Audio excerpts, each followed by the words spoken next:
Two steel wire having same length and suspended from a ceiling under the same load. The ratio of energy stored per unit volume is 1:4. The ratio of their diameter.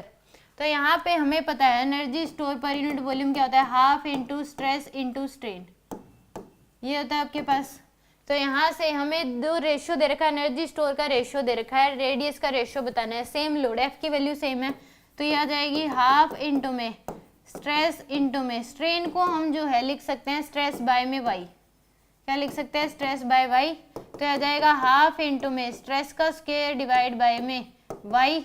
ये आ जाएगा। To steal wire है तो Y same है, तो energy store जाएगी वो क्या होगी, स्ट्रेस क्या होता है फोर्स, तो फोर्स बाय एरिया का क्या कर दो स्क्वायर। अब यहाँ से अगर देखें तो एनर्जी डेंसिटी इन 1 बाय में एनर्जी डेंसिटी 2, फोर्स तो सेम है, तो A2 का स्क्वायर बाय में क्या जाएगा A1 का स्क्वायर, तो यानी कि ये दे रखा 1/4, तो पाई R2 का स्क्वायर बाय में पाई R1 का स्क्वायर, इसका भी स्क्वायर है, तो ये तो कैंसिल हो जाएगा, तो यानी कि 1/4 इक्वल टू क्या हो जाएगा R2 की पावर 4 डिवाइड बाय R1 की पावर 4, तो यहाँ से आ जाएगा R2 बाय R1 की जो वैल्यू है वो क्या हो जाएगी 1 बाय में √2,